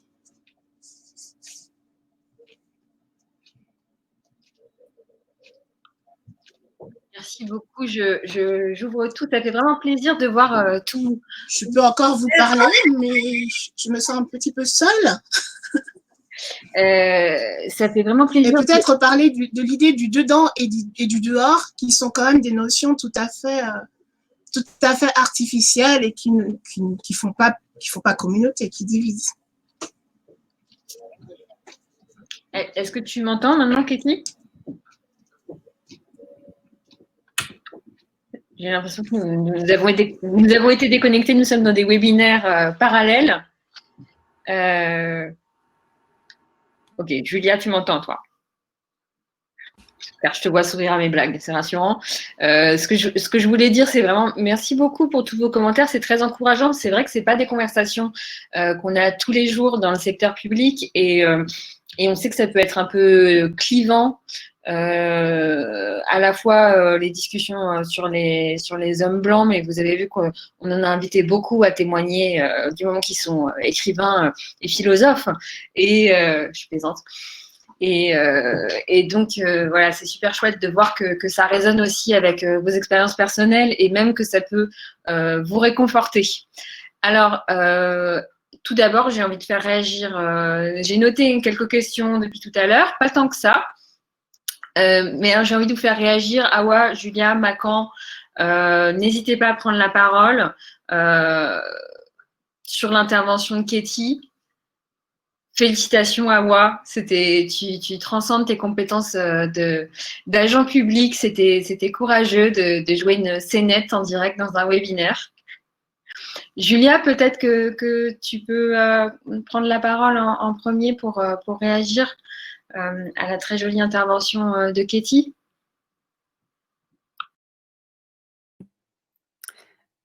Oui, alors moi je suis toujours pas très à l'aise sur le côté science-fiction parce que j'en lis jamais.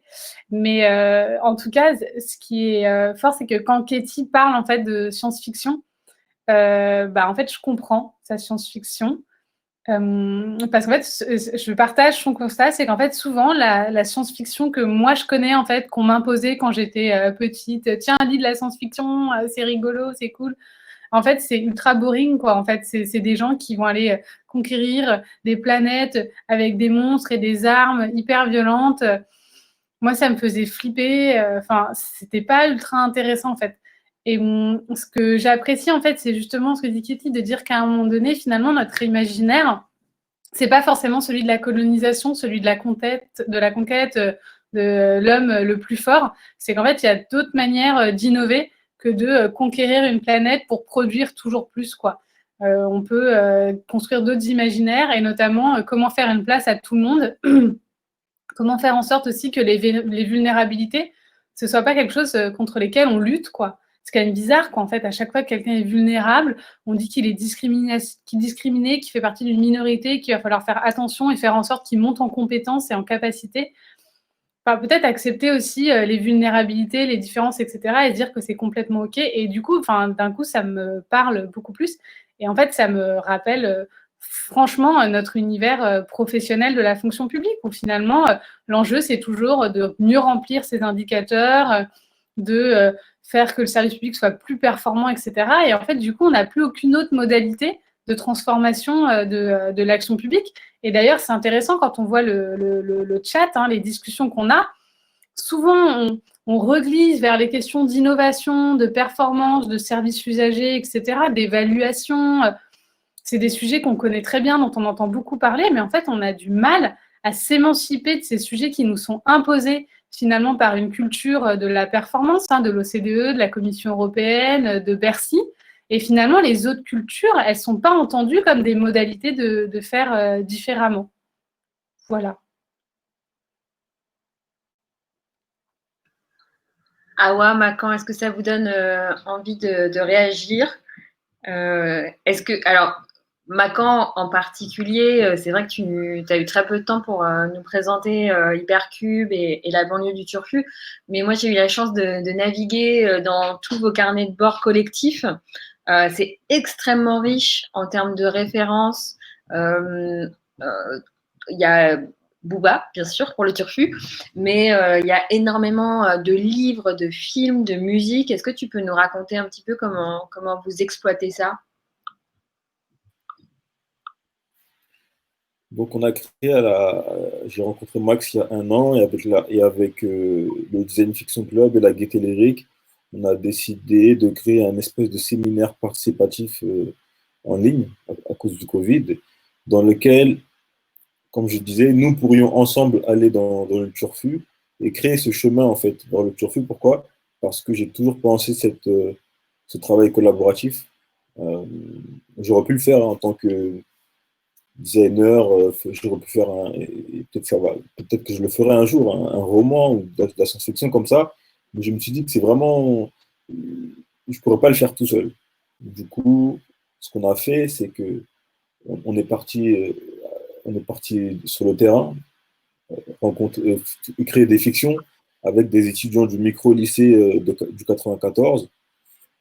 On est parti à la recherche d'imaginaires alternatifs, parce qu'on a parlé d'imaginaire dominant, donc il y a des imaginaires alternatifs. Donc, vous avez Donna Haraway, que j'adore, vous avez Miyazaki, bien que Miyazaki, je ne sais pas si c'est tellement alternatif, mais voilà, on va chercher des images, des métaphores que nous n'avons pas l'habitude d'associer au quartier populaire.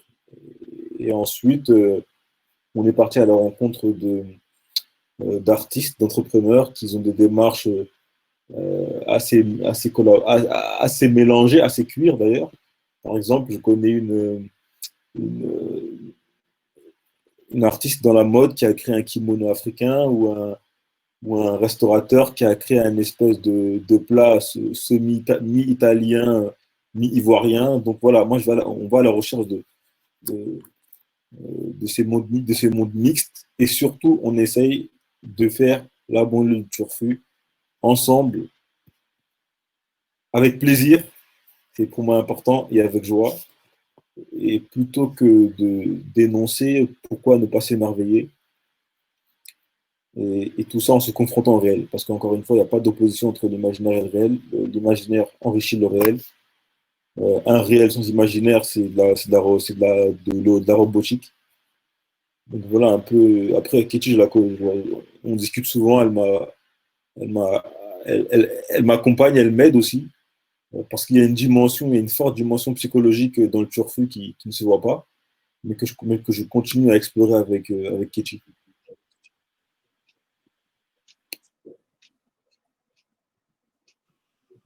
Ketty, Awa, je vous laisse vraiment libre de réagir. N'hésitez pas à prendre la parole. Oui, je voulais réagir justement sur la banlieue du Turfu et sur ce fameux changement dont je parlais. En fait, on se rend compte que c'est une des pistes pour lutter contre le pessimisme qu'on a constaté donc à la fois dans les imaginaires en général et les imaginaires aussi de la fonction publique.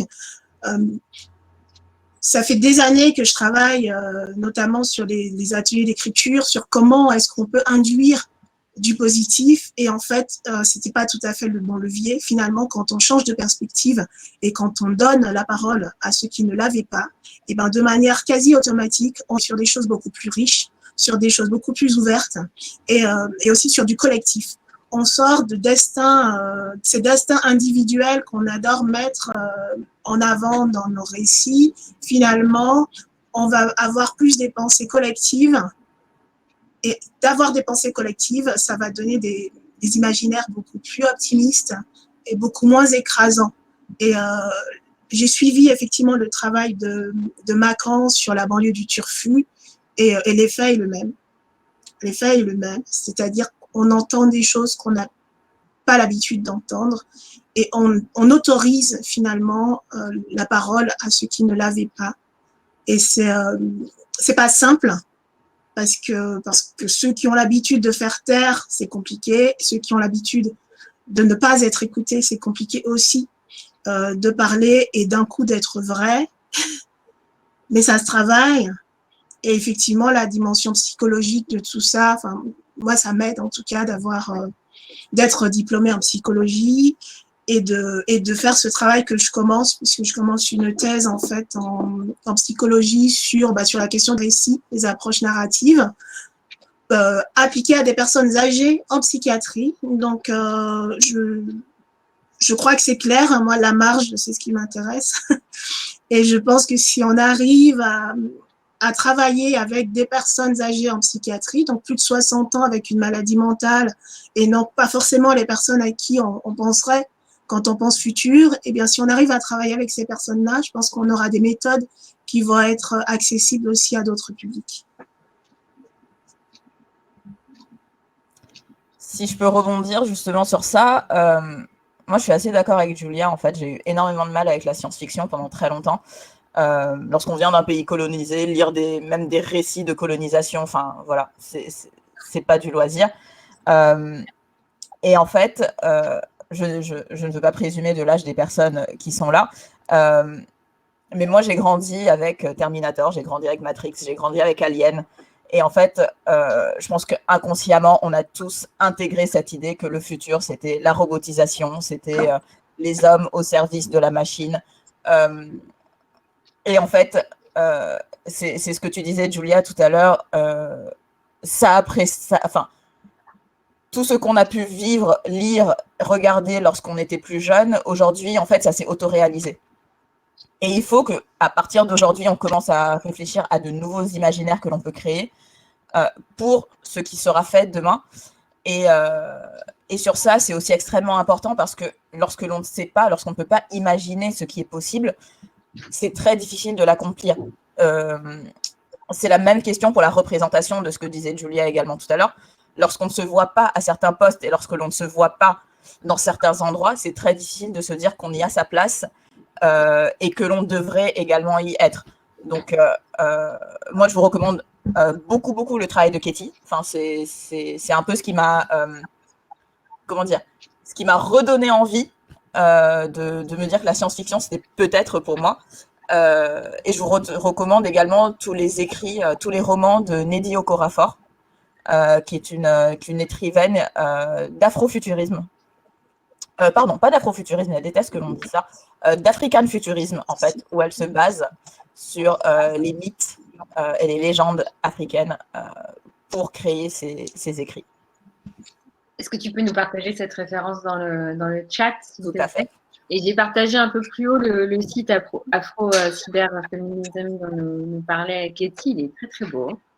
Je vous invite à aller faire un petit tour. Et je continue à noter les références que vous partagez dans le chat. Sur les jardins de Cocagne, Mathias Béjean et l'innovation participative, Utopia, le monde des arts. Et tout ce que vous dites sur la science-fiction, ça me fait penser en fait à une critique aussi tout simplement du western qui a beaucoup construit aussi nos imaginaires en sciences politiques avec la question du bon indien, qui est un petit peu le bon usager dont parle Katie. J'ai noté quelques... J'aimerais dire un mot sur Afro-Cyberféminisme, donc je ne l'ai pas dit. C'était proposé par Oulimata Gay et Marie Lechner à la Gaîté Lyrique. Et en fait, au départ de ce cycle, il y avait la lecture des livres d'Octavia Butler.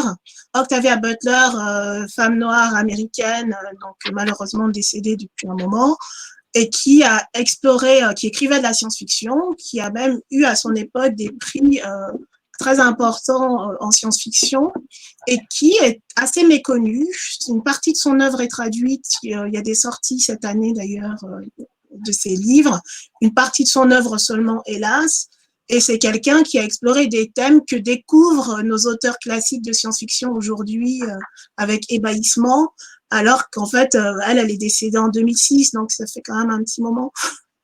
Donc, je recommande à Octavia Butler, évidemment, qui propose un imaginaire qui est à la fois pour tous, et ça je le revendique. Je n'écris pas pour les personnes noires, j'écris pour l'humanité. Mais en creusant ce qu'on est. Je crois qu'on ne peut pas écrire en s'abstrayant de ce qu'on est. Quand les hommes blancs le font, ça ressemble à de la neutralité, ça n'en est pas du tout. Ils écrivent ce qu'ils sont, et toute personne qui écrit ce qu'il est.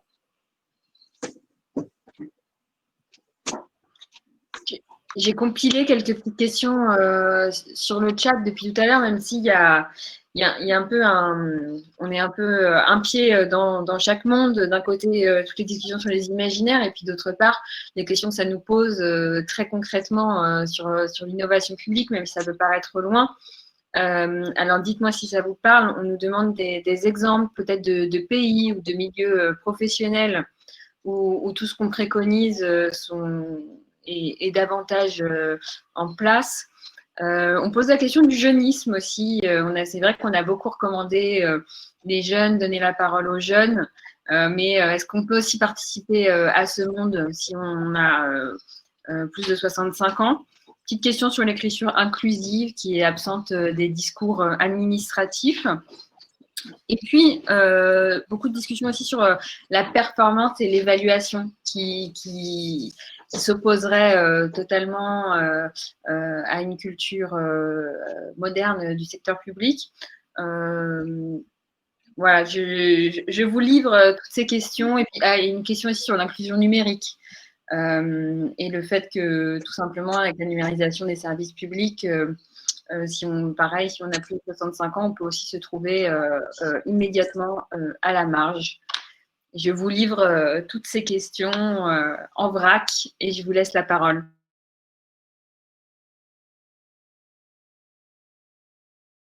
Et vous êtes très polis. Alors, Katie, Julia. Je pense que c'est un peu difficile. Sur la question de l'âge, non, vas-y, Katie. Oui. Je disais sur la question de l'âge, j'en ai dit un peu, hein, c'est-à-dire que j'ai travaillé pendant des années avec des adolescents de banlieue qui font partie donc des personnes à qui on ne laisse pas la parole. Maintenant, je travaille à Paris avec des personnes âgées. Pour moi, la question, elle est la même, c'est-à-dire ce sont des personnes qui sont reléguées finalement à ne pas participer. Le cœur de la participation, c'est les personnes dites actives, et encore, à partir d'un certain âge, on commence à s'en rapprocher. Et donc, effectivement, on parlait de marge, et pour moi, c'est vraiment essentiel, la question de l'âge, mais alors j'ai aussi travaillé donc, en psychologie avec des personnes sans domicile fixe. Je crois qu'il faut qu'on sorte de cette idée que certains n'ont rien à dire, quoi. Et que certains ne sont pas qualifiés pour. J'ai entendu un auteur de science-fiction expliquer qu'il faut quand même avoir réglé un certain nombre de problèmes de sa vie concrète pour s'intéresser au futur. Évidemment que je ne suis pas d'accord. Le futur, c'est la seconde qui vient. Ça y est, c'est devenu du présent et c'est du passé. Les gens qui sont qualifiés pour être vivants au présent sont qualifiés pour être dans le futur et ont une vision qui vaut la peine d'être entendue et qui vaut la peine qu'on lui donne aussi les moyens de s'exprimer.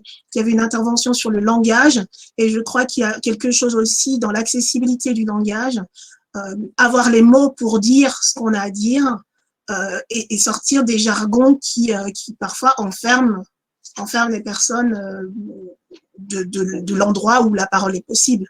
Et je pense autant au service public qu'à la science-fiction, parce qu'effectivement, on a des mots très codés, on a des références, l'hyper laser, passer en hyper vitesse, en hyper monde, etc. C'est des choses qui parlent à la personne qui a lu tout ce qu'il faut lire en science-fiction, mais qui vont tout de suite laisser dehors toutes les personnes qui ont envie de s'intéresser à quelque chose d'imaginaire, qui ont envie d'utiliser cet outil, parce que pour moi, la science-fiction, c'est vraiment un outil, qui ont vraiment besoin d'utiliser cet outil et qui ne vont pas y avoir accès, simplement parce qu'il y a un langage qui sert de repoussoir.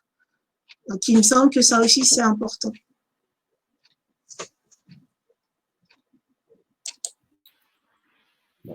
J'aimerais rebondir sur la question du langage. Avant que je découvre la philosophie assez tardivement, vers 25 ans, à travers l'université populaire de Michel Onfray que j'ai suivi de A à Z, c'est-à-dire une contre-histoire de la philosophie des présocratiques aux philosophes contemporains. Avant ça, je me décrivais par un vocabulaire socio-technique, en fait.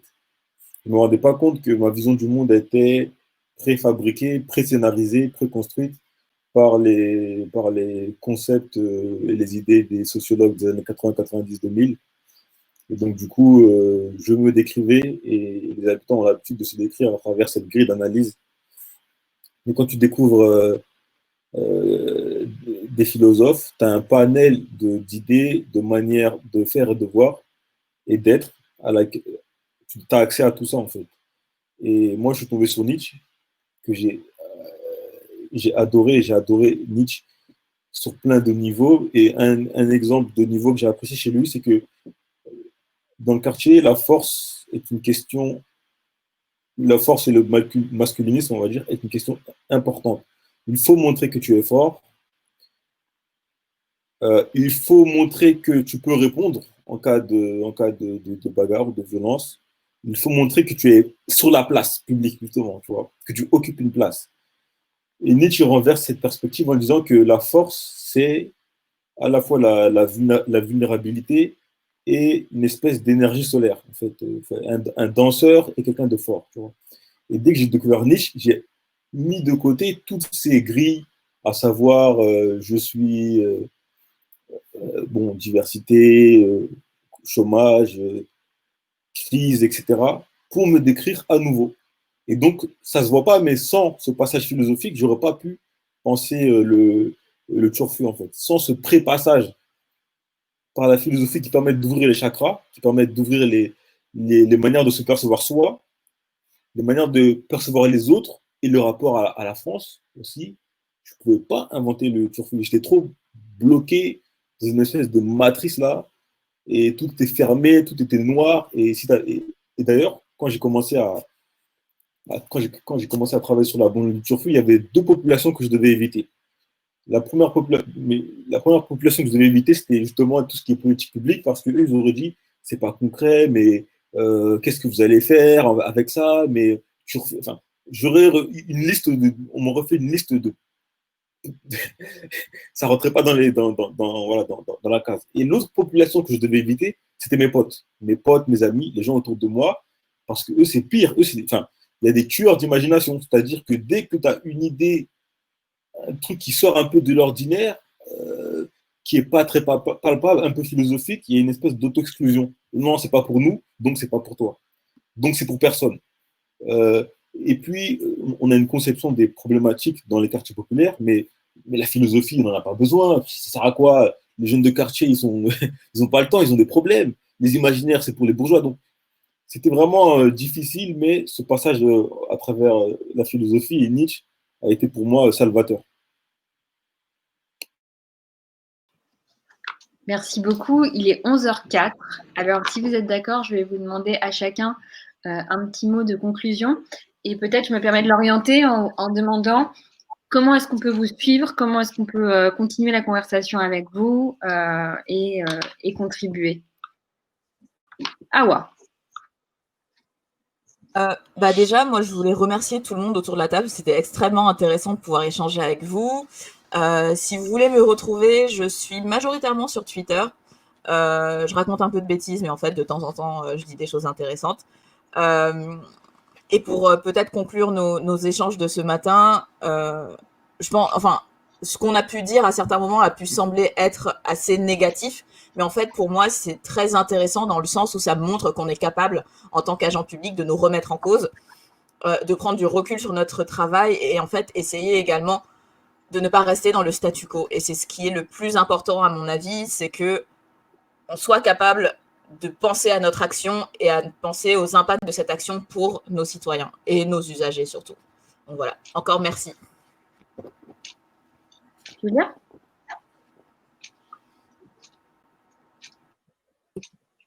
Oui, merci Clémence, merci beaucoup pour le webinaire. Moi, j'aimerais bien qu'on parle plus souvent de ces questions-là parce que, en fait, Audrey, elle a posé la question, est-ce qu'il y a des outils, des références pour accompagner des équipes dans ce changement ? Et en fait, pour la fonction publique, voire même dans le milieu professionnel, il y a très peu en fait, d'outils sur les questions d'intersectionnalité. Finalement, l'articulation des discriminations, comment créer d'autres imaginaires, d'autres normes, d'autres pratiques, il n'y en a pas. Donc, j'aimerais vraiment qu'on continue à nourrir cette discussion. Pour nous suivre, c'est Association Fonction publique du 21e siècle. On est notamment sur Twitter. On est en train de lancer un groupe justement de travail sur les questions de discrimination dans la fonction publique et comment y remédier un peu plus largement que la politique de quotas finalement, qui est un bon outil mais qui n'est pas suffisant. Voilà, merci Clémence. Allez, je rejoins vraiment Macan sur le fait que, ouais, je pense que notre entourage et nous-mêmes, en fait, on est des freins à nos propres représentations, à nos propres imaginaires, et qu'effectivement, dans le milieu professionnel, il faut se questionner soi, et puis après, quand on a trouvé une piste de réponse à ce questionnement, bah, il y a les autres à convaincre, et c'est sans cesse, quoi. Donc, je rejoins vraiment Macan. Voilà, merci à tous. Macan, est-ce qu'on peut rejoindre encore l'aventure de la banlieue du Turfu ou le Design Fiction Club? Oui, vous pouvez toujours poursuivre l'aventure à travers Telegram. J'ai mis le lien dans le chat tout à l'heure. Et merci de m'avoir écouté, merci de m'avoir invité. Et vous pouvez continuer à suivre mon voyage, parce que c'est vraiment un voyage qui n'est pas encore fini et qui ne finira peut-être jamais sur Twitter ou sur LinkedIn, comme vous le préférez. À bientôt. Merci beaucoup. Et un mot de la fin pour Katie. Oui, alors je ne pensais pas un jour parler d'imaginaire et de fonction publique en même temps. Donc voilà, je suis absolument ravie et surprise d'avoir fait ça. On peut suivre ce qui se passe donc à l'association Plurality University. J'ai vu passer le lien à un moment dans le chat. Donc on fait encore des ateliers. On essaie de construire quelque chose. Donc toutes les bonnes volontés sont les bienvenues. Je suis sur Twitter également, donc pas trop difficile à trouver. Sur Twitter, j'écris des micro-nouvelles, une par jour, de 280 signes en science-fiction. Donc comme ça, si vous avez envie de voir de la science-fiction qui ne fait pas peur, 280 signes, c'est accessible. Et sinon, en mars, je sors un bouquin qui s'appelle « L'Évangile selon Myriam », qui est une ambitieuse réécriture de la Bible. Alors, ambitieuse et irrévérencieuse, c'est du post-apocalyptique, donc ça se passe après une catastrophe et c'est un peu difficile d'en parler en quelques secondes, mais lisez-moi et si ça vous plaît, lisons ensemble mes inspirations, mes sources d'inspiration, notamment Octavia Butler, à qui je pense tous les jours.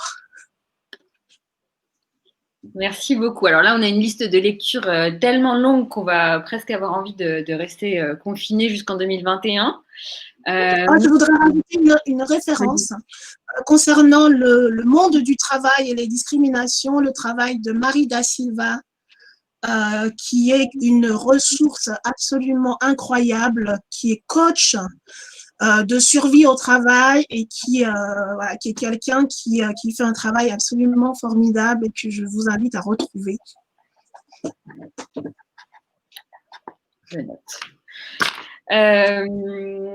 Moi aussi, j'ai plein de remerciements à faire, comme c'est notre dernier mardi de l'innovation. Merci à Manon, à Anne, à Lisa, à Audrey, à Pauline, à Christophe, à Marine et à Jules et Aurélien. Merci beaucoup à nos 4 intervenants, c'était vraiment super, et à tous ceux qui ont participé au mardi d'innovation les semaines précédentes et aujourd'hui.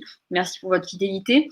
L'innovation, ce n'est pas que pendant le mois de l'innovation. Je vous propose de rester en contact avec nous en rejoignant la communauté Futur Public. Vous pouvez juste m'envoyer un mail ou nous trouver sur Twitter @futurpublic au pluriel. Et promis, dès que le confinement sera terminé, on recommencera à se retrouver en direct au lieu de la transformation publique et à vous offrir du café carrément. Et d'ici là, tous les replays sont disponibles en ligne sur modernisation.gouv.fr ainsi que toutes les références qui ont été partagées aujourd'hui. À très bientôt et bonne fin du mois de l'innovation publique.